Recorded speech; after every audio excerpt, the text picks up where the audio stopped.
الحمد للہ رب العالمین والصلاة والسلام علی خاتم النبیین اما بعد فاعوذ باللہ من الشیطان الرجیم بسم اللہ الرحمن الرحیم۔ سورۃ المجادلہ، سورہ مجادلہ کا تعارف۔ مقام نزول، سورہ مجادلہ مدینہ منورہ میں نازل ہوئی ہے۔ رکوع اور آیات کی تعداد، اس سورت میں 3 رکوع اور 22 آیتیں ہیں۔ مجادلہ نام رکھنے کی وجہ، بحث اور تکرار کرنے والی عورت کو عربی میں مجادلہ کہتے ہیں، اور اس سورت کی پہلی آیت میں حضرت خولہ رضی اللہ تعالی عنہا کی نبی کریم علیہ الصلوۃ والسلام سے زہار کے مسئلے میں ہونے والی بحث کا ذکر ہے۔ اس مناسبت سے اس کا نام سورہ مجادلہ رکھا گیا۔ سورہ مجادلہ کے مضامین، اس سورت کا مرکزی مضمون یہ ہے کہ اس میں زہار اور اس کے کفارے سے متعلق اور چند دیگر چیزوں کے بارے میں شرعی احکام بیان کیے گئے ہیں۔ مزید اس سورت میں یہ چیزیں بیان کی گئی ہیں۔ نمبر 1، اس سورت کی ابتدا میں حضرت خولہ بنت ثعلبہ رضی اللہ تعالی عنہا کی زہار کے مسئلے میں ہونے والی بحث اور زہار سے متعلق چند احکام بیان کیے گئے۔ نمبر 2، مجلس کے چند آداب بیان کیے گئے اور مسلمانوں کو اللہ تعالیٰ اور اس کے حبیب علیہ الصلوۃ والسلام کے احکامات پر عمل کرنے کی ترغیب دی گئی ہے۔ نیز علماء دین کی تعریف کی گئی اور ان کے مرتبہ و مقام کو واضح کیا گیا۔ نمبر 3، ان منافقین کی سرزنش کی گئی جو یہودیوں سے محبت کرتے تھے، مسلمانوں کے راز ان تک پہنچاتے تھے، جھوٹی قسمیں کھاتے تھے، اللہ تعالیٰ اور اس کے حبیب علیہ الصلوۃ والسلام سے عداوت رکھتے اور ان کے احکامات کی مخالفت کرتے تھے۔ نمبر 4، اس سورت کے آخر میں بیان کیا گیا کہ مسلمان کافروں سے محبت نہ رکھیں، اگرچہ وہ ان کے باپ، بیٹے، بھائی اور خاندان کے لوگ ہی کیوں نہ ہوں۔ سورہ حدید کے ساتھ مناسبت، سورہ مجادلہ کی اپنے سے ماں قبل سورت حدید کے ساتھ مناسبت یہ ہے کہ سورہ حدید میں اللہ تعالیٰ کی عظیم اور جلیل صفات ذکر کی گئیں کہ وہ ظاہر ہے، باطن ہے، اور اس کا علم ایسا محیط ہے کہ زمین کے اندر موجود اور اس سے نکلنے والی ہر چیز کو جانتا ہے، اور اسے بھی جانتا ہے جو کچھ آسمان سے اترتا ہے اور جو آسمان میں چڑھتا ہے، اور اس کی مخلوق جہاں کہیں ہو وہ اس کے ساتھ ہے۔ اور سورہ مجادلہ کی ابتدا میں اللہ تعالیٰ کے ان اوصاف پر دلالت کرنے والا واقعہ بیان کیا گیا کہ اللہ تعالیٰ نے اپنی بارگاہ میں مناجات کرنے والی عورت کی بات کو سن لیا۔ بسم اللہ الرحمن الرحیم۔ ترجمہ، اللہ کے نام سے شروع جو نہایت مہربان رحمت والا ہے۔ قد سمع اللہ قول التي تجادلك في زوجها وتشتكي إلى الله والله يسمع تحاوركما ان اللہ سمیع بصیر۔ ترجمہ، بے شک اللہ نے اس عورت کی بات سن لی جو اپنے شوہر کے معاملے میں آپ سے بحث کر رہی ہے اور اللہ کی بارگاہ میں شکایت کرتی ہے، اور اللہ تم دونوں کی گفتگو سن رہا ہے۔ بے شک اللہ خوب سننے والا، خوب دیکھنے والا ہے۔ قد سمع اللہ قول التي تجادلك في زوجها، بے شک اللہ نے اس عورت کی بات سن لی جو اپنے شوہر کے معاملے میں آپ سے بحث کر رہی ہے۔ شان نزول، حضرت اوس بن صامت رضی اللہ تعالیٰ عنہ نے کسی بات پر اپنی زوجہ حضرت خولہ بنت ثعلبہ رضی اللہ تعالیٰ عنہا سے کہا، تو مجھ پر میری ماں کی پشت کی مثل ہے۔ یہ کہنے کے بعد حضرت اوس رضی اللہ تعالیٰ عنہ کو ندامت ہوئی۔ یہ کلمہ زمانہ جاہلیت میں طلاق شمار کیا جاتا تھا، اس لیے حضرت اوس رضی اللہ تعالیٰ عنہ نے اپنی زوجہ سے کہا، میرے خیال میں تو مجھ پر حرام ہو گئی ہے۔ حضرت خولہ رضی اللہ تعالیٰ عنہا نے سرکار دو عالم صلی اللہ تعالیٰ علیہ وسلم کی خدمت میں حاضر ہو کر تمام واقعات ذکر کی اور عرض کیا، میرا مال ختم ہو چکا، ماں باپ وفات پا گئے، عمر زیادہ ہو گئی اور بچے چھوٹے چھوٹے ہیں، اگر انہیں ان کے باپ کے پاس چھوڑوں تو ہلاک ہو جائیں گے، اور اپنے ساتھ رکھوں تو بھوکے مر جائیں گے۔ اب ایسی کیا صورت ہے کہ میرے اور میرے شوہر کے درمیان جدائی نہ ہو؟ رسول کریم علیہ الصلوۃ والسلام نے ارشاد فرمایا، تیرے بارے میں میرے پاس کوئی حکم نہیں، یعنی ابھی تک زہار کے متعلق کوئی جدید حکم نازل نہیں ہوا، اور پرانا دستور یہی ہے کہ زہار سے عورت حرام ہو جاتی ہے۔ حضرت خولہ رضی اللہ تعالیٰ عنہ نے عرض کی، یا رسول اللہ صلی اللہ تعالیٰ علیہ وسلم، حضرت اوس رضی اللہ تعالیٰ عنہ نے طلاق کا لفظ نہیں کہا، وہ میرے بچوں کے باپ ہیں اور مجھے بہت ہی پیارے ہیں۔ اسی طرح وہ بار بار عرض کرتی رہی، اور جب اپنی خواہش کے مطابق جواب نہ پایا تو آسمان کی طرف سر اٹھا کر کہنے لگی، یا اللہ، میں تجھ سے اپنی محتاجی، بے کسی اور پریشان حالی کی شکایت کرتی ہوں، اپنے نبی کریم علیہ الصلوۃ والسلام پر میرے حق میں ایسا حکم نازل فرما جس سے میری مصیبت دور ہو جائے۔ ام المومنین حضرت عائشہ صدیقہ رضی اللہ تعالیٰ عنہا نے اس سے فرمایا، خاموش ہو جا اور دیکھ، رسول کریم علیہ الصلوۃ والسلام کے چہرہ مبارک پر وحی کے آثار ظاہر ہیں۔ جب وحی پوری ہو گئی تو ارشاد فرمایا، اپنے شوہر کو بلاؤ۔ حضرت اوس حاضر ہوئے، حضور علیہ الصلوۃ والسلام نے یہ آیتیں پڑھ کر سنائیں۔ اس آیت کا خلاصہ یہ ہے کہ اے پیارے حبیب صلی اللہ تعالیٰ علیہ وسلم، بے شک اللہ تعالیٰ نے اس عورت کی بات سن لی جو اپنے شوہر کے معاملے میں آپ سے بحث کر رہی ہے، اور اللہ تعالیٰ کی بارگاہ میں اپنے حال، فاقے اور تنہائی کے شدید ہونے کی شکایت کرتی ہے، اور اللہ تعالیٰ تم دونوں کی آپس میں ہونے والی گفتگو سن رہا ہے۔ بے شک جو اللہ تعالیٰ سے مناجات کرے اور اس کی بارگاہ میں گریہ بازاری کرے تو اللہ تعالیٰ اس کی مناجات کو سننے والا اور شکایت کو نندا کو دیکھنے والا ہے۔ نوٹ، خیال رہے کہ حضرت خولہ بنت ثعلبہ رضی اللہ تعالی عنہا کا سرکار دو عالم علیہ الصلوۃ والسلام سے بحث و تکرار کرنا مخالفت یا مقابلہ کی وجہ سے نہیں تھا، بلکہ کرم طلب کرنے کے لیے تھا، اور اس سے اپنے دکھ درد کا اظہار مقصود تھا۔ اور حضور اکرم علیہ الصلوۃ والسلام کی امت چونکہ آپ کی باندی غلام ہے، اس لیے کرم طلب کرنے کے لیے آپ سے عرض و معروض کر سکتے ہیں۔ نیز یاد رہے کہ اللہ تعالیٰ کی بارگاہ میں ہر شکایت کرنی بری نہیں، بلکہ بے صبری والی شکایت کرنا برا ہے۔ حضرت خولہ بنت ثعلبہ رضی اللہ تعالی عنہا کا احترام۔ حضرت خولہ بنت ثعلبہ رضی اللہ تعالی عنہا کو حاصل ہونے والی اس خصوصیت کی وجہ سے صحابہ کرام علیہ رضوان آپ کا بہت احترام کیا کرتے تھے۔ چنانچہ حضرت عمر فاروق رضی اللہ تعالیٰ عنہ اپنے دور خلافت میں ایک بار حضرت خولہ بنت ثعلبہ رضی اللہ تعالی عنہا کے پاس سے گزرے۔ اس وقت آپ رضی اللہ تعالی عنہ دراز گوش پر سوار تھے اور لوگوں کا ایک ہجوم ساتھ تھا۔ حضرت خولہ بنت ثعلبہ رضی اللہ تعالی عنہا نے ان کو روک لیا اور نصیحت کرتے ہوئے کہا، اے عمر، وہ دن تجھے یاد ہے جب تمہیں عمیر کہا جاتا تھا، پھر عمر کہا جانے لگا، اور اب تمہیں لوگ امیر المومنین کہنے لگے ہیں؟ تو اے عمر رضی اللہ تعالیٰ عنہ، اللہ تعالیٰ سے ڈرتے رہا کرو۔ جو شخص موت پر یقین رکھتا ہے اسے اندیشہ رہتا ہے کہ کوئی ضروری چیز رہ نہ جائے، اور جسے حساب کا یقین ہوتا ہے وہ عذاب سے ڈرتا ہے۔ حضرت عمر فاروق رضی اللہ تعالیٰ عنہ کھڑے ہو کر ان کی نصیحت سنتے رہے، اور جب کافی وقت گزر گیا تو لوگوں نے عرض کی، اے امیر المومنین، اس بڑھیا کے لیے آپ اتنی دیر کھڑے رہیں گے؟ آپ رضی اللہ تعالیٰ عنہ نے فرمایا، خدا کی قسم، اگر یہ مجھے صبح سے شام تک روک کر رکھے تو میں کھڑا رہوں گا اور صرف نماز کے وقت میں رخصت لوں گا۔ کیا تم جانتے نہیں کہ یہ بوڑھی خاتون کون ہے؟ یہ حضرت خولہ بنت ثعلبہ رضی اللہ تعالی عنہا ہے، جس کی فریاد کو اللہ تعالیٰ نے 7 آسمانوں کے اوپر سنا۔ کیا یہ ہو سکتا ہے کہ رب العالمین تو اس کی بات سنے اور عمر نہ سنے؟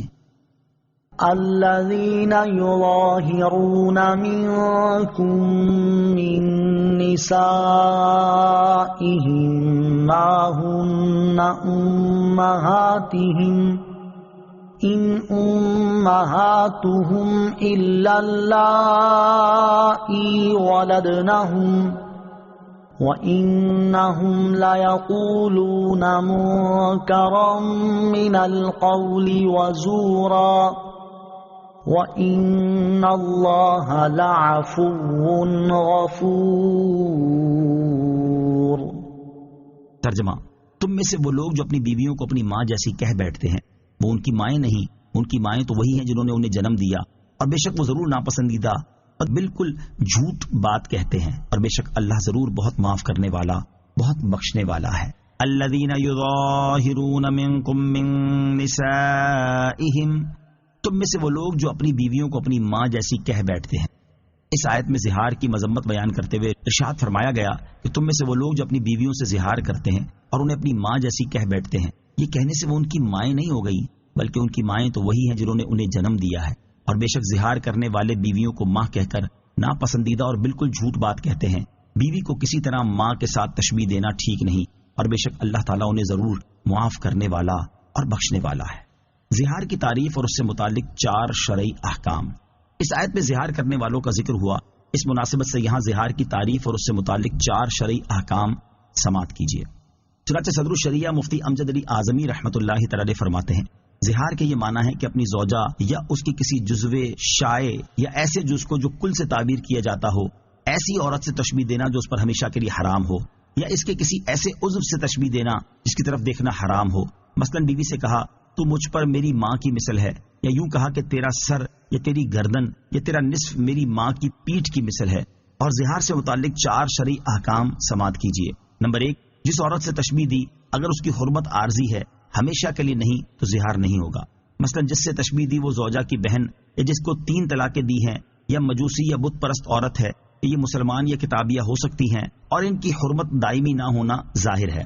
نمبر 2، محارم سے مراد عام ہے، نسبی ہو یا رضائی، یہ سسرالی رشتے سے، لہذا ماں، بہن، پھوپھی، لڑکی اور رضائی ماں اور بہن وغیرہ ہما، اور زوجہ کی ماں اور لڑکی، جبکہ زوجہ مدخولہ یعنی اس سے حق کے زوجیت ادا کیا ہو اور مدخولہ نہ ہو تو اس کی لڑکی سے تشبیہ دینے میں زہار نہیں کہ وہ محارم میں نہیں۔ یوں ہی جس عورت سے اس کے باپ یا بیٹے نے معاذ اللہ زنا کیا ہے اس سے تشبیہ دی، یا جس عورت سے اس نے زنا کیا ہے اس کی ماں یا لڑکی سے تشبیہ دی تو زہار ہے۔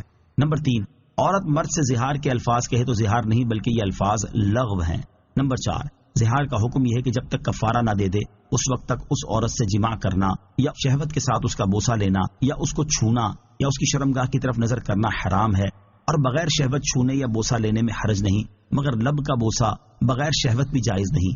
کفارے سے پہلے جماع کر لیا تو توبہ کرے اور اس کے لیے کوئی دوسرا کفارہ واجب نہ ہوا، مگر خبردار پھر ایسا نہ کرے، اور عورت کو بھی یہ جائز نہیں کہ شوہر کو قربت کرنے دے۔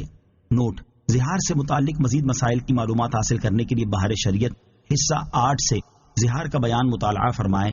نیز یاد رہے کہ دودھ پلانے والیاں دودھ پلانے کی وجہ سے ماؤں کے حکم میں ہیں، اور حضور اقدس علیہ الصلوۃ والسلام کی ازواج مطہرات رضی اللہ تعالی عنہن حرمت اور تعظیم کے اعتبار سے مائیں بلکہ حقیقی ماؤں سے بڑھ کر ہیں، لہٰذا یہ آیت اس آیت کے خلاف نہیں جس میں ارشاد فرمایا گیا وَأَزْوَاجُهُ أُمَّهَاتُهُمْ، اور ان کی بیویاں ان کی مائیں ہیں، کیونکہ یہاں حقیقی ماں کا ذکر ہے اور سورہ احزاب میں حکمی ماں کا ذکر ہے۔ والذین یظاہرون من نسائهم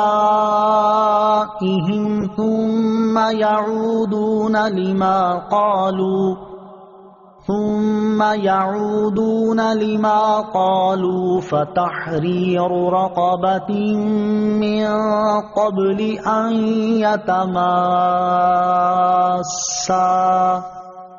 ذلكم توعظون به واللہ بما تعملون خبیر۔ ترجمہ: اور وہ جو اپنی بیویوں کو اپنی ماں جیسی کہیں پھر اپنی کہی ہوئی بات کا تدارک تلافی کرنا چاہیں تو اس کا کفارہ میاں بیوی کے ایک دوسرے کو چھونے سے پہلے ایک غلام آزاد کرنا ہے۔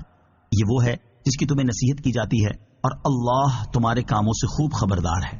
والذین یظاہرون من نسائهم، اور وہ جو اپنی بیویوں کو اپنی ماں جیسی کہیں۔ اس سے پہلی آیت میں زہار کی مذمت بیان کی گئی اور اب یہاں سے زہار کا شرعی حکم بیان کیا جا رہا ہے۔ چنانچہ اس آیت کا خلاصہ یہ ہے کہ وہ لوگ جو اپنی بیویوں سے زہار کریں پھر اس زہار کو توڑ دینا اور اس کی وجہ سے ہونے والی حرمت کو ختم کر دینا چاہیں تو ان پر زہار کا کفارہ ادا کرنا لازم ہے، لہٰذا ان پر ضروری ہے کہ ایک دوسرے کو چھونے سے پہلے غلام آزاد کریں۔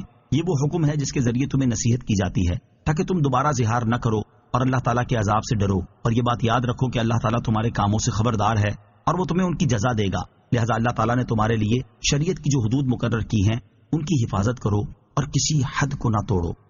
زہار کا کفارہ کب واجب ہے؟ صدر الشریعہ مفتی امجد علی اعظمی رحمۃ اللہ تعالی فرماتے ہیں زہار کرنے والا جماع کا ارادہ کرے تو کفارہ واجب ہے، اور اگر یہ چاہے کہ وطی نہ کرے اور عورت اس پر حرام ہی رہے تو کفارہ واجب نہیں، اور اگر ارادہ جماع تھا مگر زوجہ مر گئی تو واجب نہ رہا۔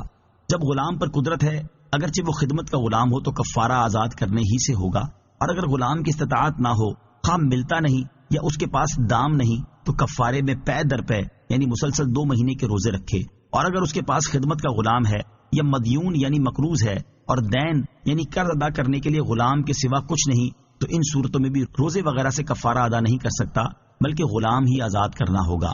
نوٹ: زہار کے کفارے سے متعلق مزید مسائل کی معلومات حاصل کرنے کے لیے بہار شریعت حصہ 8 سے کفارے کا بیان مطالعہ فرمائیں۔ فمن لم يجد فصيام شهرين متتابعين من قبل أن يتماسا فمن لم يستطع فإطعام 60 مسكينا ذلك لتؤمنوا بالله ورسوله وتلك حدود الله وَلِلْكَافِرِينَ عَذَابٌ أَلِيمٌ۔ ترجمہ: پھر جو شخص غلام نہ پائے تو میاں بیوی کے ایک دوسرے کو چھونے سے پہلے لگاتار 2 مہینے کے روزے رکھنا شوہر پر لازم ہے۔ پھر جو روزے کی طاقت نہ رکھتا ہو تو 60 مسکینوں کو کھانا کھلانا لازم ہے، یہ اس لیے کہ تم اللہ اور اس کے رسول پر ایمان رکھو اور یہ اللہ کی حدیں ہیں اور کافروں کے لیے دردناک عذاب ہے۔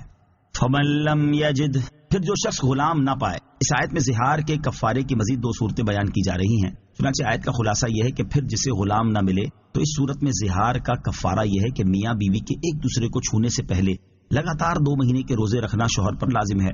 پھر جو اتنے روزے رکھنے کی طاقت نہ رکھتا ہو تو اس صورت میں 60 مسکینوں کو کھانا کھلانا شوہر پر لازم ہے۔ یہ حکم اس لیے دیا گیا ہے تاکہ تم اللہ تعالیٰ اور اس کے رسول علیہ الصلوۃ والسلام پر ایمان رکھو، ان کی فرما برداری کرو اور جاہلیت کے طریقے چھوڑ دو۔ اور یہاں جو زہار اور اس کے کفارے کے احکام بیان ہوئے یہ اللہ تعالیٰ کی حدیں ہیں، ان کو توڑنا اور ان سے تجاوز کرنا جائز نہیں، اور کافروں کے لیے قیامت کے دن دردناک عذاب ہے۔ روزے رکھ کر اور مسکینوں کو کھانا کھلا کر زہار کا کفارہ ادا کرنے سے متعلق 10 شرعی مسائل۔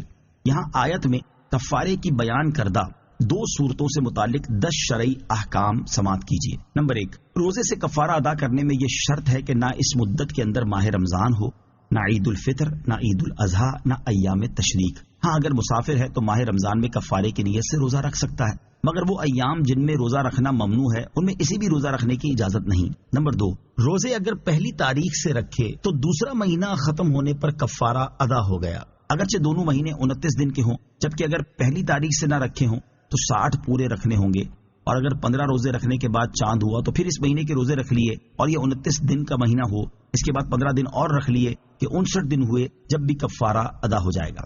نمبر 3، کفارے کا روزہ توڑ دیا، خاص سفر وغیرہ کسی عذر سے توڑا یا عذر کے بغیر توڑ دیا، یا زہار کرنے والے نے جس عورت سے زہار کیا ان 2 مہینوں کے اندر دن یا رات میں اس سے جان بوجھ کر یا بھول کر صحبت کر لی تو نئے سرے سے روزے رکھے، کیونکہ شرط یہ ہے کہ جماع سے پہلے 2 مہینے کے پے در پہ روزے رکھے، اور ان صورتوں میں یہ شرط نہ پائی گئی۔ نمبر 4، روزے رکھنے پر بھی اگر قدرت نہ ہو کہ بیمار ہے اور صحت یاب ہونے کی امید نہیں یا بہت بوڑھا ہے تو 60 مسکینوں کو دونوں وقت پیٹ بھر کر کھانا کھلائے، اور اس میں یہ اختیار ہے کہ اکٹھے 60 مسکینوں کو کھلا دے یا متفرق طور پر، مگر شرط یہ ہے کہ اس دوران روزے رکھنے پر قدرت حاصل نہ ہو، ورنہ کھلانا صدقہ نفل ہوگا اور کفارے میں روزے رکھنے ہوں گے۔ اور اگر ایک وقت 60 کو کھلایا اور دوسرے وقت میں اس کے علاوہ دوسرے 60 مسکینوں کو کھلایا تو کفارہ ادا نہ ہوا، بلکہ ضروری ہے کہ پہلے یا بعد والے مسکینوں کو پھر ایک وقت کھلائے۔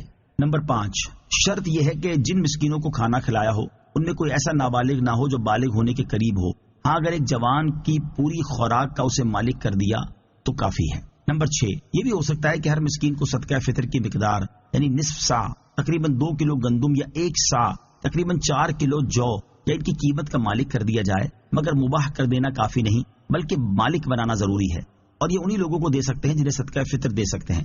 اور یہ بھی ہو سکتا ہے کہ صبح کو کھلائے اور شام کے لیے قیمت دے دے، یا شام کو کھلائے اور صبح کے لیے کھانے کی قیمت دے دے، یا 2 دن صبح کو یا شام کو کھلائے یا 30 کو کھلائے اور 30 کو دے دے، غرض یہ کہ 60 کی تعداد جس طرح چاہے پوری کرے، اس کا اختیار ہے۔ نمبر 7، کھلانے میں پیٹ بھر کر کھلانا شرط ہے، اگرچہ تھوڑے ہی کھانے میں سیر ہو جائیں، اور اگر پہلے ہی سے کوئی سیر تھا تو اس کا کھانا کافی نہیں، اور بہتر یہ کہ گندم کی روٹی اور سالن کھلائے، اور اس سے اچھا کھانا ہو تو اور بہتر، اور جو کی روٹی ہو تو سالن ضروری ہے۔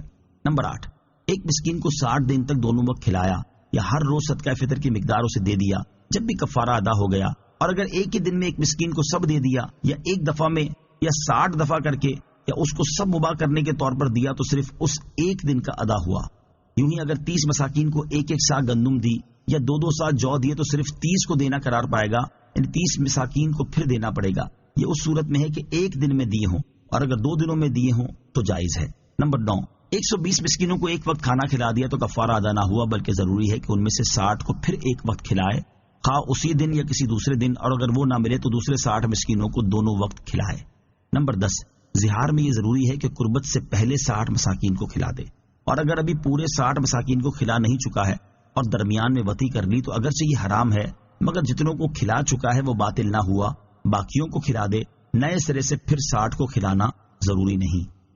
ان الذين يحادون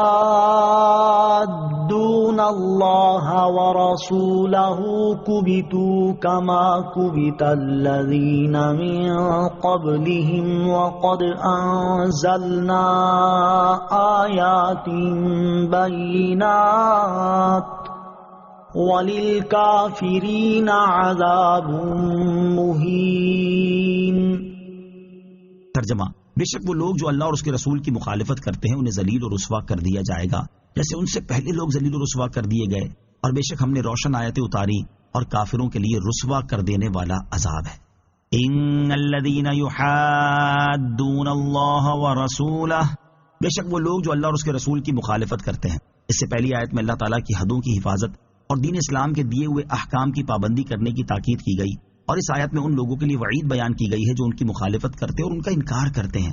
چنانچہ اس آیت کا خلاصہ یہ ہے کہ بے شک وہ لوگ جو اللہ تعالیٰ اور اس کے رسول علیہ الصلوۃ والسلام کے احکام کی مخالفت کرتے ہیں وہ ایسے ہی ذلیل کیے جائیں گے جیسے ان سے پہلے لوگ رسولوں علیہ الصلوۃ والسلام کی مخالفت کرنے کے سبب ذلیل و رسوا کر دیے گئے، اور یہ ذلت اس لیے ہوگی کہ بے شک ہم نے رسولوں علیہ الصلوۃ والسلام کی صداقت پر دلالت کرنے والی اور واضح احکام پر مشتمل روشن آیتیں اتاری، اس کے باوجود انہوں نے مخالفت کی، اور یہ تو دنیا کی سزا ہے، جبکہ آخرت میں ان آیتوں کا انکار کرنے والے کافروں کے لیے رسوا کر دینے والا عذاب ہے۔ آیت ان الذین یحادون اللہ ورسولہ سے حاصل ہونے والی معلومات۔ اس آیت سے دو باتیں معلوم ہوئی۔ نمبر ایک، حضور اقدس علیہ الصلوۃ والسلام کی مخالفت اللہ تعالیٰ کی مخالفت ہے۔ نمبر دو، اس آیت میں اللہ تعالیٰ کی بارگاہ کے مقبول بندوں کے دشمن کو جنگ کا اعلان بھی ہے اور اس کے مغلوب ہونے کا اعلان بھی۔ یوم یبعثهم اللہ جمیعا فینبئهم بما عملوا احصاہ اللہ ونسوہ واللہ علی کل شیء شہید۔ ترجمہ، جس دن اللہ ان سب کو دوبارہ زندہ کر کے اٹھائے گا، پھر وہ انہیں ان کے اعمال بتائے گا۔ اللہ نے ان اعمال کو گن رکھا ہے اور وہ لوگ انہیں بھول گئے ہیں، اور اللہ ہر چیز پر گواہ ہے۔ یوم یبعثهم اللہ جمیعا، جس دن اللہ ان سب کو دوبارہ زندہ کر کے اٹھائے گا، یعنی کافروں کو رسوا کر دینے والا عذاب اس دن ہوگا جس دن اللہ تعالیٰ ان سب کو مرنے کے بعد دوبارہ زندہ کرے گا، یہاں تک کہ کسی ایک کو باقی نہ چھوڑے گا۔ پھر انہیں رسوا اور شرمندہ کرنے کے لیے ان کے اعمال بتائے گا، کیونکہ اللہ تعالیٰ نے ان کے تمام اعمال کو گن رکھا ہے، جبکہ وہ لوگ بے فکری اور توجہ نہ ہونے کے سبب دنیا میں کیے ہوئے اپنے اعمال بھول گئے ہیں، اور اللہ تعالیٰ کی شان یہ ہے کہ وہ ہر چیز پر گواہ ہے اور اس سے کچھ بھی چھپا ہوا نہیں ہے۔ أَلَمْ تَرَ أَنَّ اللَّهَ يَعْلَمُ مَا فِي السَّمَاوَاتِ وَمَا فِي الْأَرْضِ مَا يَكُونُ مِن نَّجْوَى ثَلَاثَةٍ إِلَّا هُوَ رَابِعُهُمْ وَلَا خَمْسَةٍ إِلَّا هُوَ سَادِسُهُمْ وَلَا أَدْنَى مِن ذَلِكَ ولا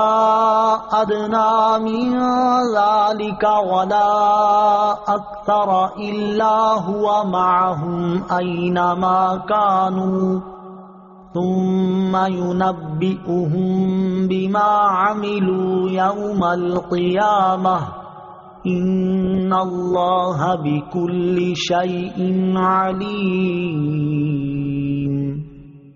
ترجمہ، اے بندے، کیا تو نے نہ دیکھا کہ اللہ جانتا ہے جو کچھ آسمانوں میں اور جو کچھ زمین میں ہے؟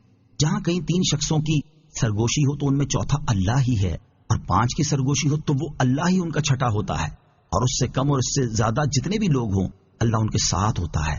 وہ جہاں کہیں بھی ہوں پھر اللہ انہیں قیامت کے دن بتا دے گا جو کچھ انہوں نے کیا، بے شک اللہ ہر چیز کو خوب جانتا ہے۔ الم ترى، اے بندے کیا تو نے نہ دیکھا؟ اس سے پہلی آیت کے آخر میں بیان ہوا کہ اللہ تعالیٰ ہر چیز پر گواہ ہے، اور اس آیت میں تاکید کے ساتھ یہ بات بیان کی جا رہی ہے کہ اللہ تعالیٰ تمام معلومات کو جانتا ہے۔ چنانچہ آیت کا خلاصہ یہ ہے کہ اے سننے والے، کیا تو نے نہ دیکھا کہ جو کچھ آسمانوں میں اور جو کچھ زمین میں ہے سب اللہ تعالیٰ جانتا ہے، اس سے کچھ بھی پوشیدہ نہیں، حتیٰ کہ جہاں کہیں 3 شخص سرگوشی سے بات کریں اور اپنے راز آپس میں ایک دوسرے کو آہستہ آواز سے بتائیں اور اپنی مشاورت پر کسی کو مطلع نہ کریں، تو ان میں چوتھا اللہ تعالیٰ ہی ہے جو ان کا مشاہدہ کرتا ہے، ان کی سرگوشی اور ان کے رازوں کو جانتا ہے، اور اگر 5 لوگ سرگوشی سے بات کریں تو وہ اللہ تعالیٰ ہی ان کا چھٹا ہوتا ہے۔ اور یہ چیز اسی تعداد پر موقوف نہیں بلکہ 3 سے کم اور 5 سے زیادہ جتنے بھی لوگ ہوں اللہ تعالیٰ اپنے علم و قدرت سے ان سب کے ساتھ ہوتا ہے، خواہ وہ جہاں کہیں بھی ہوں۔ پھر اللہ تعالیٰ انہیں قیامت کے دن بتا دے گا جو کچھ انہوں نے کیا، اور انہیں ان کے اعمال کی جزا دے گا، بے شک اللہ تعالیٰ سب کچھ جانتا ہے۔ أَلَمْ تَرَ إِلَى الَّذِينَ نُهُوا عَنِ النَّجْوَى ثُمَّ يَعُودُونَ لِمَا نُهُوا عَنْهُ وَيَتَنَاجَوْنَ بِالْإِثْمِ وَالْعُدْوَانِ وَمَعْصِيَتِ الرَّسُولِ وَإِذَا جَاءُوكَ حَيَّوْكَ بِمَا لَمْ يُحَيِّكَ بِهِ اللَّهُ وَيَقُولُونَ فِي أَنفُسِهِمْ لَوْلَا يُعَذِّبُنَا اللَّهُ بِمَا نَقُولُ حَسْبُهُمْ جَهَنَّمُ يَصْلَوْنَهَا فَبِئْسَ الْمَصِيرُ۔ ترجمہ، کیا تم نے انہیں نہ دیکھا جنہیں پوشیدہ مشوروں سے منع فرمایا گیا تھا، پھر وہ اسی کام کی طرف لوٹتے ہیں جس سے انہیں منع کیا گیا تھا، اور آپس میں گناہ اور حد سے بڑھنے اور رسول کی نافرمانی کے مشورے کرتے ہیں، اور جب تمہارے حضور حاضر ہوتے ہیں تو ان الفاظ سے تمہیں سلام کرتے ہیں جن سے اللہ نے تمہیں سلام نہیں فرمایا، اور وہ اپنے دلوں میں کہتے ہیں کہ ہماری باتوں کی وجہ سے اللہ ہمیں کیوں عذاب نہیں دیتا، انہیں جہنم کافی ہے، وہ اس میں داخل ہوں گے، تو وہ کیا ہی برا ٹھکانہ ہے۔ الم تر الی الذین نہوا عن النجوى، کیا تم نے انہیں نہ دیکھا جنہیں پوشیدہ مشوروں سے منع فرمایا گیا تھا؟ شان نزول، یہ آیت ان یہودیوں اور منافقوں کے بارے میں نازل ہوئی جو آپس میں سرگوشیاں کرتے اور مسلمانوں کی طرف دیکھتے جاتے اور آنکھوں سے ان کی طرف اشارے کرتے جاتے تاکہ مسلمان یہ سمجھیں کہ ان کے خلاف کوئی پوشیدہ بات کی جا رہی ہے اور اس سے انہیں رنج ہو۔ ان کی حرکت سے مسلمانوں کو غم ہوتا تھا اور وہ کہتے تھے کہ شاید ان لوگوں کو ہمارے ان بھائیوں کے شہید ہونے یا شکست کھانے کی کوئی خبر پہنچی جو جہاد میں گئے ہوئے ہیں، اور یہ اسی کے بارے باتیں بنا رہے اور اشارے کر رہے ہیں۔ جب منافقوں کی یہ حرکات بہت زیادہ ہو گئی اور مسلمانوں نے سرکار دو عالم صلی اللہ تعالی علیہ وسلم کی بارگاہ میں اس کی شکایتیں کی تو تاجدار رسالت صلی اللہ تعالی علیہ وسلم نے سرگوشی کرنے والوں کو منع فرما دیا، لیکن وہ باز نہ آئے اور یہ حرکت کرتے ہی رہے۔ اس پر یہ آیت کریمہ نازل ہوئی اور ارشاد فرمایا گیا، کیا تم نے انہیں نہ دیکھا جنہیں پوشیدہ مشوروں سے منع فرمایا گیا تھا، پھر وہ اسی منع کیے ہوئے کام کی طرف لوٹتے ہیں اور آپس میں گناہ اور حد سے بڑھنے اور رسول کی نافرمانی کے مشورے کرتے ہیں۔ ان کا گناہ اور حد سے بڑھنا یہ ہے کہ مکاری کے ساتھ سرگوشیاں کر کے مسلمانوں کو رنج و غم میں ڈالتے ہیں، اور رسول کریم صلی اللہ تعالی علیہ وسلم کی نافرمانی یہ ہے کہ ممانعت کے باوجود اپنی حرکتوں سے باز نہیں آتے، اور یہ بھی کہا گیا ہے کہ یہ لوگ ایک دوسرے کو رسول کریم علیہ الصلوۃ والسلام کی نافرمانی کرنے کی رائے دیتے تھے۔ کسی کے سامنے سرگوشی سے بات نہ کی جائے، اس سے معلوم ہوا کہ کسی کے سامنے سرگوشی سے بات کرنا اسے تشویش میں ڈال دیتا اور رنج و غم میں مبتلا کر دیتا ہے، لہذا اس سے بچنا چاہیے۔ احادیث میں بھی اس سے منع کیا گیا ہے۔ چنانچہ حضرت عبداللہ ابن عمر رضی اللہ تعالیٰ عنہ سے روایت ہے، رسول اللہ صلی اللہ تعالیٰ علیہ وسلم نے ارشاد فرمایا، جب تم 3 آدمی ہو تو تیسرے کو چھوڑ کر 2 آدمی آپس میں سرگوشی نہ کریں۔ اور حضرت عبداللہ ابن مسعود رضی اللہ تعالیٰ عنہ سے روایت ہے، رسول کریم صلی اللہ تعالیٰ علیہ وسلم نے ارشاد فرمایا، جب تم 3 افراد ہو تو تیسرے کو چھوڑ کر 2 آدمی باہم سرگوشی نہ کریں جب تک کہ بہت سے آدمیوں سے نہ مل جاؤ، یعنی تمہاری تعداد کثیر ہو جائے، ورنہ یہ بات اسے رنج پہنچائے گی۔ اللہ تعالی ہمیں اس پر عمل کی توفیق عطا فرمائے، آمین۔ وَإِذَا جَاءُوكَ، اور جب تمہارے حضور حاضر ہوتے ہیں۔ آیت کے اس حصے میں یہودیوں کی ایک اور بری عادت کے بارے میں بیان کیا جا رہا ہے کہ یہ لوگ جب سرکار دو عالم صلی اللہ تعالی علیہ وسلم کی بارگاہ میں حاضر ہوتے ہیں تو کسی اچھے الفاظ سے سلام نہیں کرتے، اور ان کے سلام کے الفاظ وہ نہیں ہوتے جن سے اللہ تعالیٰ نے اپنے حبیب علیہ الصلوۃ والسلام کو سلام فرمایا ہے۔ بارگاہ رسالت صلی اللہ تعالی علیہ وسلم میں یہودیوں کی ایک ذلیل حرکت، یہودی جب نبی کریم علیہ الصلوۃ والسلام کی بارگاہ میں حاضر ہوتے تو یوں کہتے تھے، السلام علیکم، یعنی تم پر موت آئے۔ نبی کریم علیہ الصلوۃ والسلام بھی اس کے جواب میں علیکم، یعنی تم پر بھی موت آئے فرما دیتے تھے۔ یہاں اسی سے متعلق 3 احادیث سماعت کیجیے۔ بخاری شریف کی حدیث ہے، ام المومنین حضرت عائشہ صدیقہ رضی اللہ تعالی عنہا فرماتی ہیں، یہودیوں کی ایک جماعت رسول اللہ صلی اللہ تعالی علیہ وسلم کی بارگاہ میں حاضر ہوئی تو انہوں نے کہا، السلام علیکم، یعنی تم پر موت ہو۔ میں ان کی گفتگو سمجھ گئی اور کہا، تم پر موت اور لعنت ہو۔ پھر رسول کریم علیہ الصلوۃ والسلام نے ارشاد فرمایا، اے عائشہ جانے دو، اللہ تعالیٰ ہر کام میں نرمی پسند فرماتا ہے۔ میں نے عرض کی، یا رسول اللہ صلی اللہ تعالی علیہ وسلم، کیا آپ نے سنا نہیں کہ انہوں نے کیا کہا تھا؟ حضور اقدس علیہ الصلوۃ والسلام نے ارشاد فرمایا، میں نے کہہ دیا تھا، وعلیکم، یعنی تم پر ہو۔ دوسری حدیث، اور یہ بھی بخاری شریف کی ہے، حضرت عائشہ صدیقہ رضی اللہ تعالی عنہا سے روایت ہے کہ کچھ یہودی نبی کریم علیہ الصلوۃ والسلام کی بارگاہ میں آئے اور انہوں نے کہا، السلام علیکم، یعنی تم پر موت ہو۔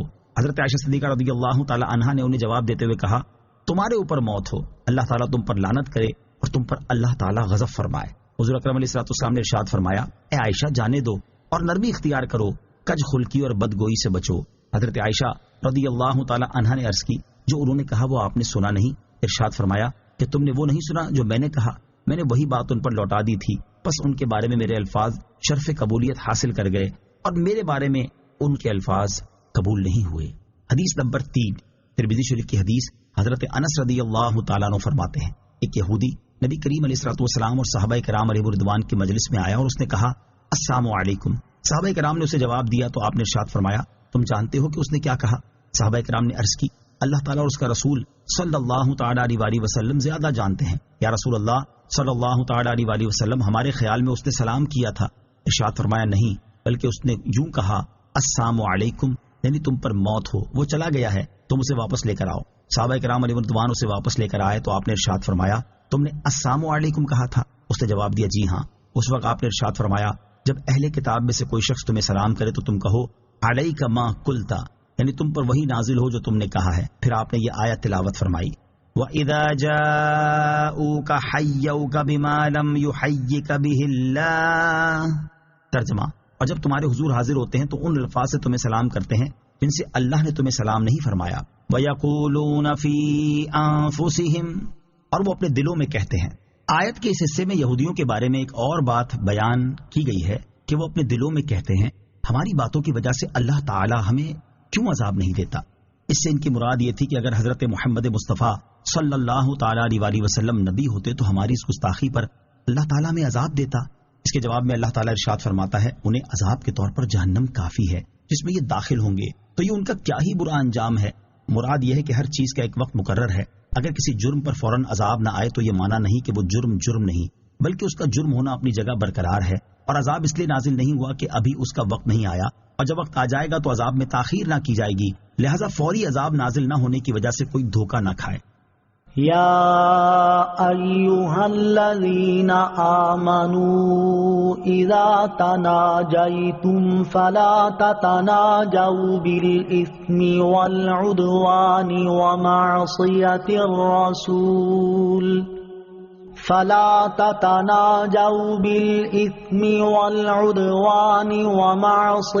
الرسول وتناجوا بالبر والتقوى واتقوا اللہ الذی الیہ تحشرون۔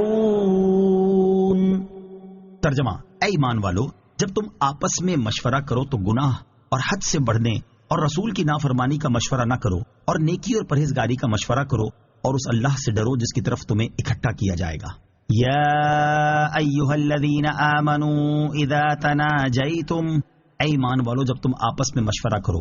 اس سے پہلی آیت میں گناہ، حد سے بڑھنے اور رسول کریم علیہ الصلوۃ والسلام کی نافرمانی کے بارے میں مشورے کرنے پر یہودیوں اور منافقوں کی مذمت بیان کی گئی، اور اس آیت میں حضور اقدس صلی اللہ تعالی علیہ وسلم کے صحابہ کرام رضی اللہ تعالیٰ عنہم کو ان جیسے طریقے سے پرہیز کرنے کا حکم دیا جا رہا ہے۔ چنانچہ اس آیت کا خلاصہ یہ ہے کہ اے ایمان والو، تم جب آپس میں مشورہ کرو تو یہودیوں اور منافقوں کی طرح گناہ، حد سے بڑھنے اور رسول اکرم علیہ الصلوۃ والسلام کی نافرمانی کا مشورہ نہ کرنا، بلکہ نیکی اور پرہیزگاری کا مشورہ کرنا، اور اس اللہ تعالیٰ سے ڈرتے رہنا جس کی طرف تم اٹھائے جاؤ گے، اور وہ تمہیں تمہارے اعمال کی جزا دے گا۔ بعض مفسرین کے نزدیک اس آیت میں منافقوں سے خطاب ہے، اور آیت کا معنی یہ ہے کہ اے اپنی زبان سے ایمان لانے والو، تم جب آپس میں مشورہ کرو تو گناہ، حد سے بڑھنے اور رسول کریم علیہ الصلوۃ والسلام کی نافرمانی کا مشورہ نہ کرو، بلکہ نیکی اور پرہیزگاری کا مشورہ کرو، اور اس اللہ تعالیٰ سے ڈرو جس کی طرف تم حساب کے لیے اٹھائے جاؤ گے، تو وہ تمہیں تمہارے مشوروں کی جزا دے گا۔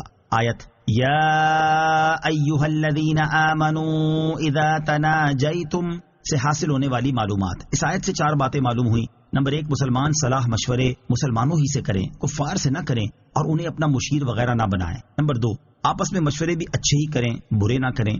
نمبر 3، مسلمانوں کی خلوت بھی جلوت کی طرح پاکیزہ ہونی چاہیے۔ نمبر 4، تنہائی میں بھی حضور اکرم صلی اللہ تعالی علیہ وسلم کا ادب و احترام ملحوظ رکھے۔ مبارک ہے وہ عالم جو اپنی تنہائی میں حضور پر نور علیہ الصلوۃ والسلام کے فضائل سوچے، اور بدنصیب ہے وہ شخص جس کا وقت حضور اقدس علیہ الصلوۃ والسلام کی توہین کے بارے سوچنے میں گزرے۔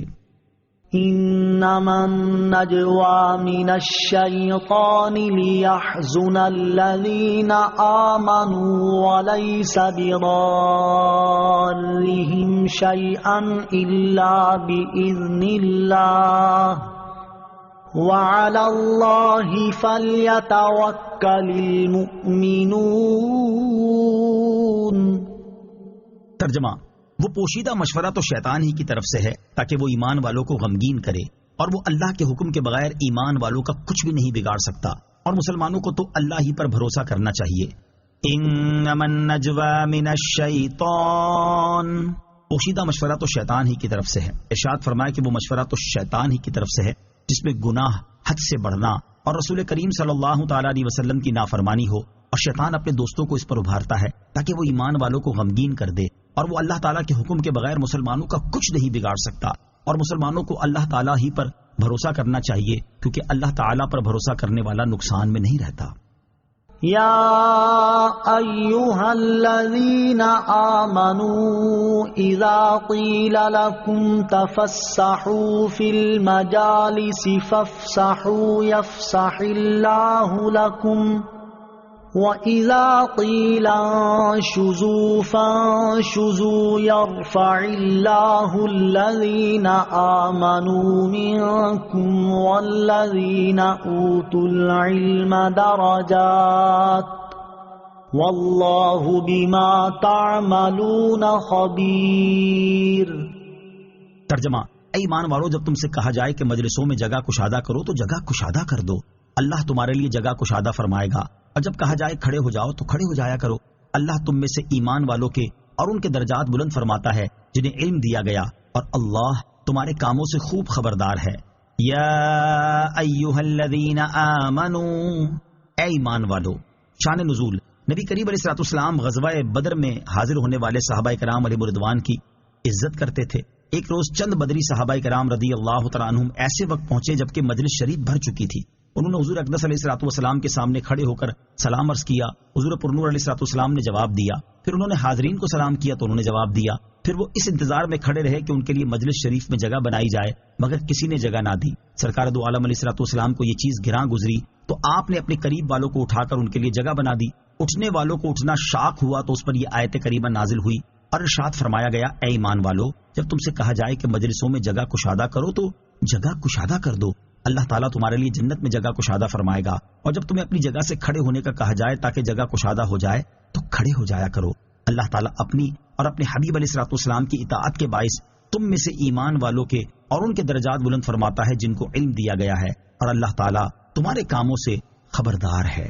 بزرگان دین کی تعظیم کرنا سنت ہے۔ اس آیت کے شان نزول سے معلوم ہوا کہ بزرگان دین کے لیے جگہ چھوڑنا اور ان کی تعظیم کرنا جائز بلکہ سنت ہے، حتیٰ کہ مسجد میں بھی ان کی تعظیم کر سکتے ہیں، کیونکہ یہ واقعہ مسجد نبوی شریف میں ہی ہوا تھا۔ یاد رہے کہ حدیث شریف میں بزرگان دین اور دینی پیشواؤں کی تعظیم و توقیر کا باقاعدہ حکم بھی دیا گیا ہے۔ چنانچہ حضرت ابو ہریرہ رضی اللہ تعالی عنہ سے روایت ہے، سید المرسلین صلی اللہ تعالی علیہ وسلم نے ارشاد فرمایا، جن سے تم علم حاصل کرتے ہو ان کے لیے عاجزی اختیار کرو، اور جن کو تم علم سکھاتے ہو ان کے لیے تواضع اختیار کرو، اور سرکش عالم نہ بنو۔ لہذا ہر مسلمان کو چاہیے کہ وہ بزرگان دین کی تعظیم کرتا رہے اور ان کی بے ادبی کرنے سے بچے۔ اللہ تعالی ہمیں ادب و تعظیم کی توفیق عطا فرمائے، آمین۔ مسلمانوں کی تعظیم کرنے کی ترغیب۔ اس آیت سے معلوم ہوا کہ ایک مسلمان کا اپنے دوسرے مسلمان بھائی کی تعظیم کرنا اللہ تعالیٰ کو بہت پیارا ہے، کیونکہ اس پر اللہ تعالیٰ نے اجر و ثواب کا وعدہ فرمایا ہے۔ لہٰذا مسلمانوں کو چاہیے کہ ایک دوسرے کی تعظیم کیا کریں۔ حضرت ابو موسیٰ اشعری رضی اللہ تعالی عنہ سے روایت ہے، نبی اکرم صلی اللہ تعالی علیہ وسلم نے ارشاد فرمایا، بوڑھے مسلمان کی تعظیم کرنا اور اس حامل قرآن کی تعظیم کرنا جو قرآن میں غلو نہ کرے اور اس کے احکام پر عمل کرے، اور عادل سلطان کی تعظیم کرنا اللہ تعالیٰ کی تعظیم کرنے میں داخل ہے۔ فضیلت اور مرتبے والوں کو اگلی صفوں میں بٹھایا جا سکتا ہے۔ یاد رہے کہ مجلس کے آداب میں یہ بات شامل ہے کہ جو شخص پہلے آ کر بیٹھ چکا ہو اسے اس کی جگہ سے نہ اٹھایا جائے سوائے کسی بڑی ضرورت کے، یا یوں کہ اہم حضرات کے لیے نمایاں جگہ بنا دی جائے، جیسے دینی و دنیاوی دونوں قسم کی مجلسوں میں سرکردہ حضرات کو اسٹیج پر یہ سب سے آگے جگہ دی جاتی ہے، اور ویسے یہ ہونا چاہیے کہ بڑے اور سمجھدار حضرات سننے کے لیے زیادہ قریب بیٹھیں۔ حضرت ابو مسعود انصاری رضی اللہ تعالیٰ عنہ سے روایت ہے، نبی کریم علیہ الصلوۃ والسلام نے ارشاد فرمایا، تم میں سے جو لوگ بالغ اور عقل مند ہیں انہیں میرے قریب کھڑے ہونا چاہیے، پھر جو ان کے قریب ہوں، پھر جو ان کے قریب ہوں۔ اور حضرت عائشہ صدیقہ رضی اللہ تعالی عنہا سے روایت ہے، حضور پر نور علیہ الصلوۃ والسلام نے ارشاد فرمایا، لوگوں سے ان کے مرتبے اور منصب کے مطابق معاملہ کرو۔ فضیلت اور مرتبے والے خود کسی کو اٹھا کر اس کی جگہ نہ بیٹھیں۔ فضیلت اور مرتبہ رکھنے والے حضرات کو چاہیے کہ وہ خود کسی کو اٹھا کر اس کی جگہ پر نہ بیٹھیں، کیونکہ کثیر احادیث میں حضور اقدس علیہ الصلوۃ والسلام نے اس سے منع فرمایا ہے، جیسا کہ حضرت عبداللہ ابن عمر رضی اللہ تعالی عنہما سے روایت ہے، سرکار دو عالم صلی اللہ تعالی علیہ وسلم نے ارشاد فرمایا، کوئی شخص مجلس میں سے کسی کو اٹھا کر خود اس کی جگہ پر نہ بیٹھے۔ حضرت عبداللہ ابن عمر رضی اللہ تعالیٰ عنہما سے مروی دوسری روایت میں ہے کہ رسول کریم علیہ الصلوۃ والسلام نے اس سے منع فرمایا ہے کہ ایک شخص کسی کو اس کی جگہ سے اٹھا کر خود اس کی جگہ بیٹھ جائے، البتہ تمہیں چاہیے کہ دوسروں کے لیے جگہ کشادہ اور وسیع کر دو۔ علم حاصل کرنے کی ترغیب اور علم و علماء کے فضائل۔ اس آیت سے یہ بھی معلوم ہوا کہ علماء دین بڑے درجے والے ہیں اور دنیا و آخرت میں ان کی عزت ہے۔ جب اللہ تعالیٰ نے ان کے درجات کی بلندی کا وعدہ کیا ہے تو انہیں اس کے فضل و کرم سے دنیا و آخرت میں عزت ضرور ملے گی۔ حضرت حسن بصری رضی اللہ تعالیٰ عنہ فرماتے ہیں، حضرت عبداللہ ابن مسعود رضی اللہ تعالیٰ عنہ نے اسی آیت کی تلاوت کرنے کے بعد فرمایا، اے لوگو، اس آیت کو سمجھو اور علم حاصل کرنے کی طرف راغب ہو جاؤ، کیونکہ اللہ تعالیٰ ارشاد فرماتا ہے کہ وہ مومن عالم کو اس مومن سے بلند درجات عطا فرمائے گا جو عالم نہیں ہے۔ یہاں موضوع کی مناسبت سے علم اور علماء کے 15 فضائل سماعت کیجیے۔ نمبر 1، 1 ساعت علم حاصل کرنا ساری رات قیام کرنے سے بہتر ہے۔ نمبر 2، علم عبادت سے افضل ہے۔ نمبر 3، علم اسلام کی حیات اور دین کا ستون ہے۔ نمبر 4، علماء زمین کے چراغ اور انبیاء کرام علیہ الصلوۃ والسلام کے وارث ہیں۔ نمبر 5، مرنے کے بعد بھی بندے کو علم سے نفع پہنچتا رہتا ہے۔ نمبر 6، ایک فقیہ شیطان پر 1000 عابدوں سے زیادہ بھاری ہے۔ نمبر 7، علم کی مجالس جنت کے باغات ہیں۔ 8، علم کی طلب میں کسی راستے پر چلنے والے کے لیے اللہ تعالیٰ جنت کا راستہ آسان کر دیتا ہے۔ نمبر 9، قیامت کے دن علماء کی سیاہی اور شہداء کے خون کا وزن کیا جائے گا تو ان کی سیاہی شہداء کے خون پر غالب آ جائے گی۔ نمبر 10، عالم کے لیے ہر چیز مغفرت طلب کرتی ہے، حتیٰ کہ سمندر میں مچھلیاں بھی مغفرت کی دعا کرتی ہیں۔ نمبر 11، علماء کی صحبت میں بیٹھنا عبادت ہے۔ نمبر 12، علماء کی تعظیم کرو کیونکہ وہ انبیاء کرام علیہ الصلوۃ والسلام کے وارث ہیں۔ نمبر 13، اہل جنت میں علماء کے محتاج ہوں گے۔ نمبر 14، علماء آسمان میں ستاروں کی مثل ہیں جن کے ذریعے خشکی اور تری کے اندھیروں میں راہ پائی جاتی ہے۔ نمبر 15، قیامت کے دن انبیاء کرام علیہ الصلوۃ والسلام کے بعد علماء شفاعت کریں گے۔ اللہ تعالیٰ ہمیں علم دین حاصل کرنے اور اس پر عمل کرنے کی توفیق عطا فرمائے، آمین۔ نوٹ: علم اور علماء کرام کے فضائل وغیرہ سے متعلق مزید معلومات حاصل کرنے کے لیے مفتی قاسم صاحب کی کتاب علم اور علماء کی فضیلت کا مطالعہ فرمائیں۔ یا ایھا الذین آمنوا اذا ناجیتم الرسول فقدموا بین یدی نجواکم صدقہ ذلك خير لكم وأطهر فإن لم تجدوا فإن الله غفور رحيم۔ ترجمہ: اے ایمان والو، جب تم رسول سے تنہائی میں کوئی بات عرض کرنا چاہو تو اپنی عرض سے پہلے کچھ صدقہ دے لو، یہ تمہارے لیے بہت بہتر اور زیادہ پاکیزہ ہے۔ پھر اگر تم اس پر قدرت نہ پاؤ تو بے شک اللہ بہت بخشنے والا بڑا مہربان ہے۔ یا ایھا الذین آمنوا اذا ناجیتم الرسول، ارشاد فرمایا کہ اے ایمان والو، جب تم رسول کریم علیہ الصلوۃ والسلام سے تنہائی میں کوئی بات عرض کرنا چاہو تو اپنی عرض سے پہلے کچھ صدقہ دے لو، کہ اس میں بارگاہ رسالت صلی اللہ تعالی علیہ وسلم میں حاضر ہونے کی تعظیم اور فقراء کا نفع ہے۔ یہ عرض کرنے سے پہلے صدقہ کرنا تمہارے لیے بہت بہتر ہے، کیونکہ اس میں اللہ تعالیٰ اور اس کے حبیب علیہ الصلوۃ والسلام کی اطاعت ہے، اور یہ تمہیں خطاؤں سے پاک کرنے والا ہے۔ پھر اگر تم اس پر قدرت نہ پاؤ تو اللہ تعالیٰ بخشنے والا مہربان ہے۔ شان نزول: سرکار دو عالم صلی اللہ تعالی علیہ وسلم کی بارگاہ میں جب مالداروں نے عرض و معروض کا سلسلہ دراز کیا اور نوبت یہاں تک پہنچ گئی کہ غریب صحابہ کرام علیہم رضوان کو اپنی عرض پیش کرنے کا موقع کم ملنے لگا، تو عرض پیش کرنے والوں کو عرض پیش کرنے سے پہلے صدقہ دینے کا حکم دیا گیا۔ بعض روایتوں کے مطابق اس حکم پر حضرت علی المرتضیٰ کرم اللہ تعالی وجہہ الکریم نے عمل کیا اور 1 دینار صدقہ کر کے 10 مسائل دریافت کیے۔ حضرت علی کرم اللہ تعالی وجہہ الکریم کے علاوہ اور کسی کو اس حکم پر عمل کرنے کا وقت نہیں ملا۔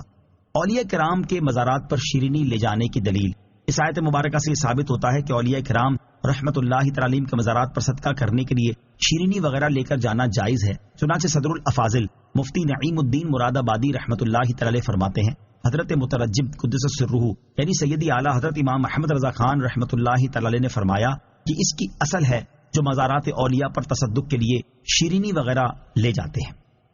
أَأَشْفَقْتُمْ أَن تُقَدِّمُوا بَيْنَ يَدَيْ نَجْوَاكُمْ صَدَقَاتٍ فَإِذْ لَمْ تَفْعَلُوا وَتَابَ اللَّهُ عَلَيْكُمْ فَأَقِيمُوا الصَّلَاةَ وَآتُوا الزَّكَاةَ وَأَطِيعُوا اللَّهَ وَرَسُولَهُ واللہ خبیر بما تعملون۔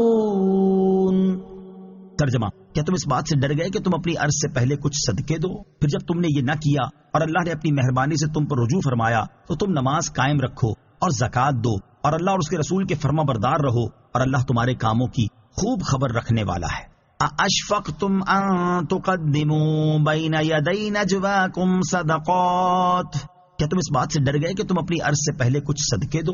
یعنی کیا تم غریبی اور ناداری کی وجہ سے نبی کریم علیہ الصلوۃ والسلام کی بارگاہ میں اپنی عرض سے پہلے کچھ صدقہ دینے سے ڈر گئے؟ پھر جب تم نے صدقہ نہ دیا اور اللہ تعالیٰ نے اپنی مہربانی سے تم پر رجوع فرمایا اور پہلے صدقہ نہ دینے کا مواخذہ تم پر سے اٹھا لیا، تو تم دوسری عبادات بجا لاؤ، جیسے نماز قائم رکھو اور زکوٰۃ دو اور اللہ تعالیٰ اور اس کے رسول علیہ الصلوۃ والسلام کے فرما بردار رہو، اور یاد رکھو کہ اللہ تعالیٰ تمہارے ظاہری اور باطنی تمام کاموں کی خبر رکھنے والا ہے، اور وہ تمہیں ان کی جزا دے گا۔ حضرت علی المرتضیٰ کرم اللہ تعالی وجہ الکریم کے سبب امت پر آسانی۔ حضرت علی المرتضیٰ کرم اللہ تعالی وجہ الکریم فرماتے ہیں، جب یہ آیت مبارکہ یا ایھا الذین آمنوا اذا ناجیتم الرسول نازل ہوئی تو نبی کریم علیہ الصلوۃ والسلام نے مجھ سے فرمایا، تمہارے خیال میں 1 دینار ٹھیک ہے؟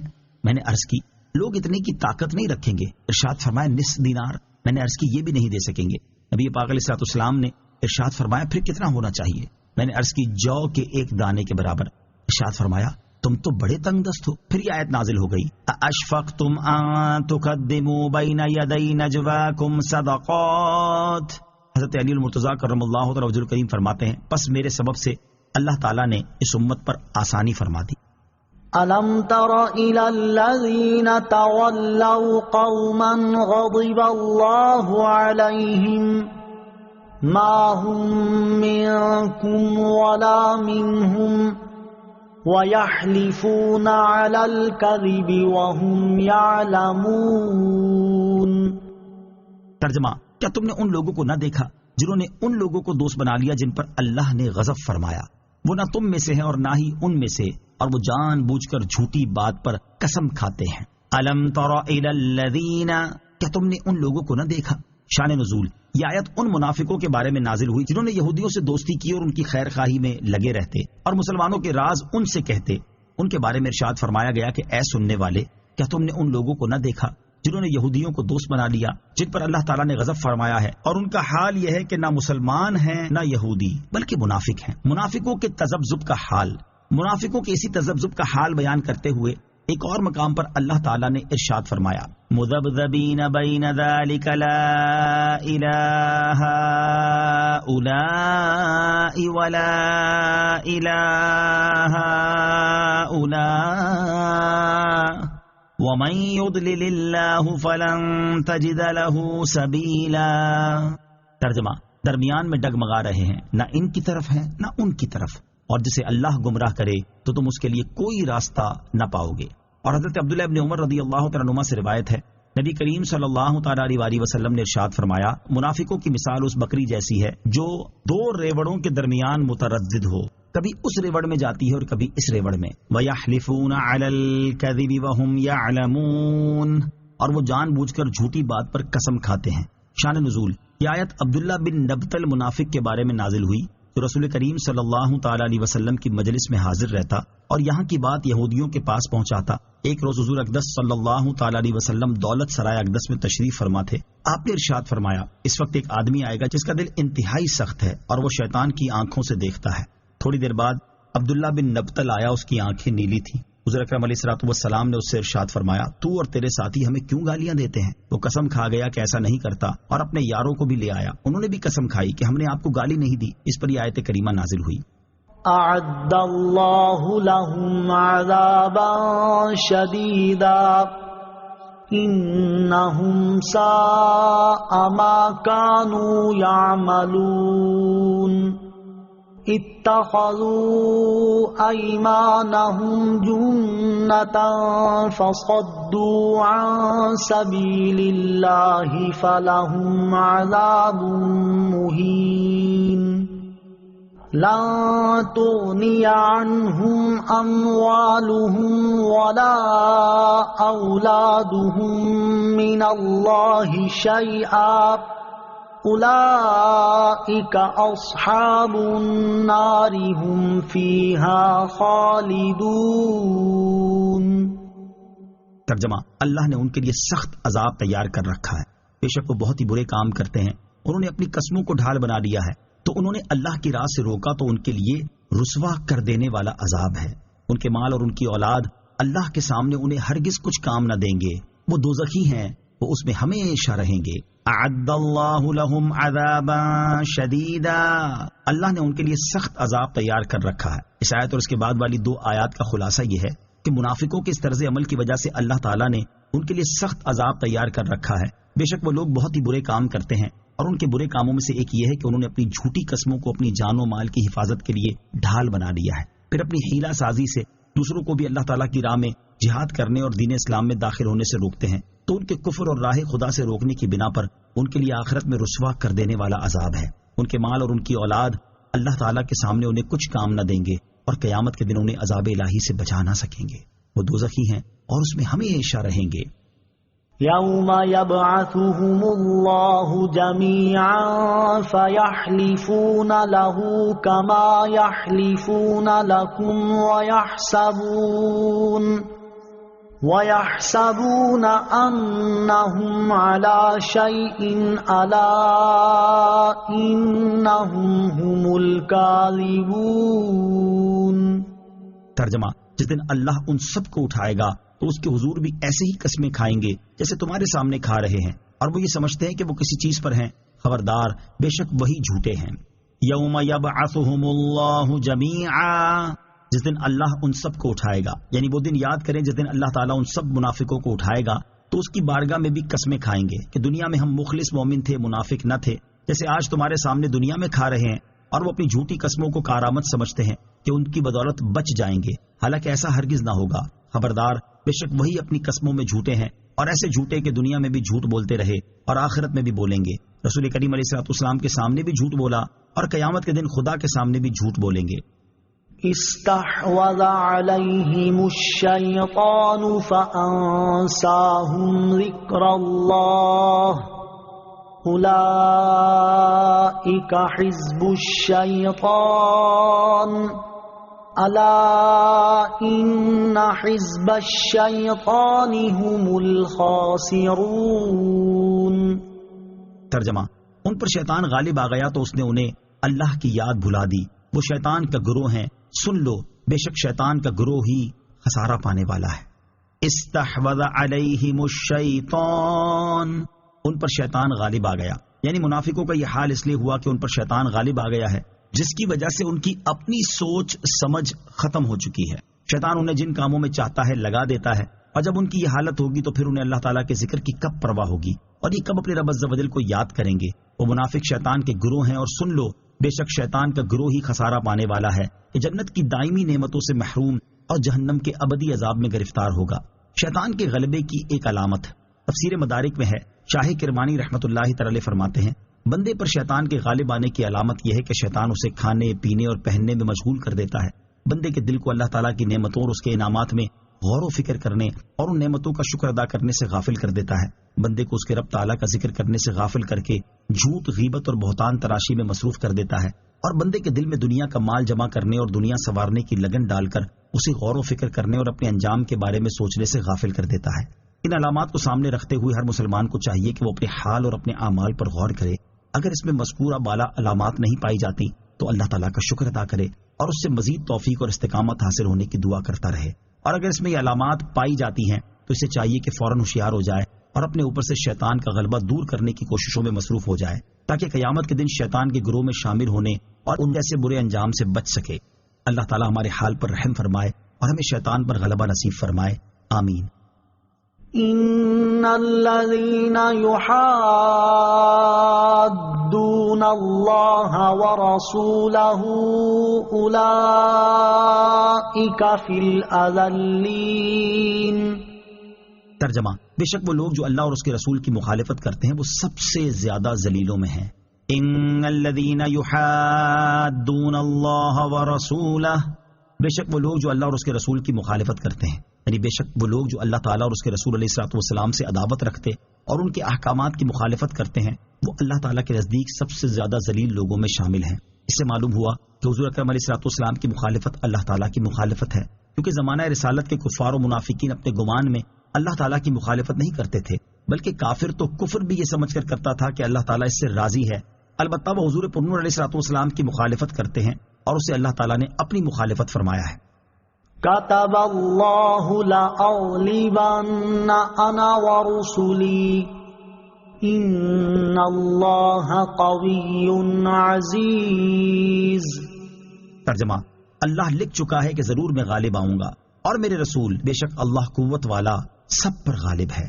کتب اللہ لکھ چکا ہے، یعنی اللہ تعالیٰ لوح محفوظ میں لکھ چکا ہے کہ ضرور میں غالب آؤں گا اور میرے رسول غالب آئیں گے. بے شک اللہ تعالیٰ قوت والا ہے، اسے کوئی اس کے ارادے سے منع نہیں کر سکتا. عزت والا اور غلبے والا ہے، کوئی اسے مغلوب نہیں کر سکتا. یاد رہے کہ یہاں آیت میں رسولوں علیہ الصلوۃ والسلام کے غالب آنے سے مراد دلیل اور حجت کے ساتھ یا تلوار کے ساتھ غالب آنا مراد ہے۔ دلیل و حجت کے ساتھ تو سبھی غالب تھے، البتہ بہت ساروں کو تلوار کے ساتھ بھی غلبہ عطا کیا گیا۔ لا تجد قوما يؤمنون بالله واليوم الآخر يوادون من حاد الله ورسوله ولو كانوا آباءهم أو أبناءهم أو إخوانهم أو عشيرتهم أولئك كتب في قلوبهم الإيمان وأيدهم بروح منه وَيُدْخِلُهُمْ جَنَّاتٍ تَجْرِي مِن تَحْتِهَا الْأَنْهَارُ خَالِدِينَ فِيهَا رَضِيَ اللَّهُ عَنْهُمْ وَرَضُوا عَنْهُ أُولَئِكَ حِزْبُ اللَّهِ أَلَا إِنَّ حِزْبَ اللَّهِ هُمُ الْمُفْلِحُونَ۔ ترجمہ: تم ایسے لوگوں کو نہیں پاؤ گے جو اللہ اور آخرت کے دن پر ایمان رکھتے ہوں کہ وہ ان لوگوں سے دوستی کرے جنہوں نے اللہ اور اس کے رسول سے مخالفت کی، اگرچہ وہ ان کے باپ یا ان کے بیٹے یا ان کے بھائی یا ان کے خاندان والے ہوں۔ یہ وہ لوگ ہیں جن کے دلوں میں اللہ نے ایمان نقش فرما دیا اور اپنی طرف کی روح سے ان کی مدد کی، اور وہ انہیں ان باغوں میں داخل فرمائے گا جن کے نیچے نہریں بہتی ہیں، ان میں ہمیشہ رہیں گے۔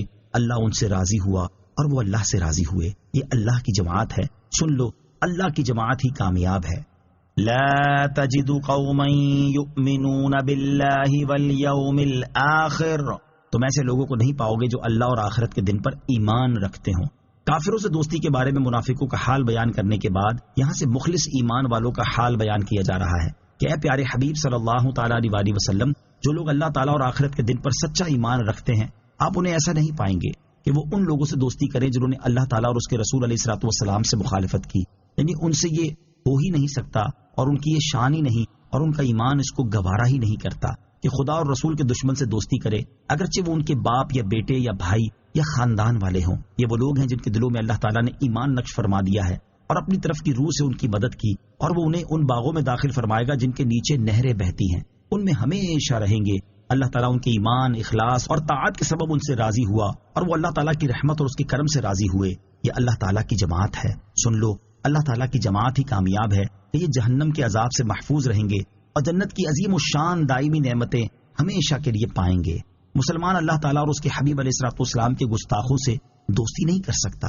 اس آیت سے معلوم ہوا کہ بد دینوں، بد مذہبوں اور اللہ تعالیٰ اور اس کے رسول کی شان میں گستاخی اور بے ادبی کرنے والوں سے قلبی محبت، دوستی اور میل جول جائز نہیں، اور یہ بھی معلوم ہوا کہ کافروں سے دوستی کرنا مسلمانوں کی شان اور اس کے ایمان کے تقاضوں کے برخلاف ہے۔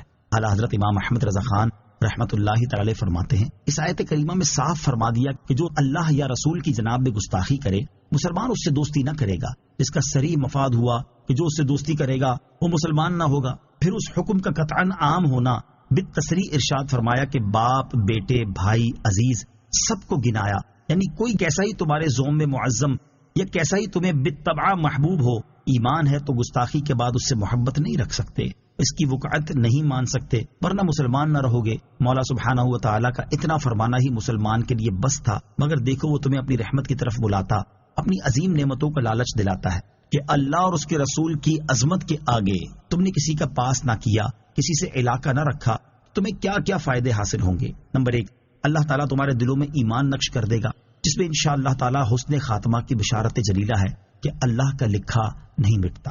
نمبر 2، اللہ تعالیٰ روح القدس سے تمہاری مدد فرمائے گا۔ نمبر 3، تمہیں ہمیشگی کی جنتوں میں لے جائے گا جن کے نیچے نہریں رواں ہیں۔ نمبر 4، تم خدا کے گروہ کہلاؤ گے، خدا والے ہو جاؤ گے۔ نمبر 5، منہ مانگی مرادیں پاؤ گے بلکہ امید و خیال و گمان سے کروڑوں درجے افزوں۔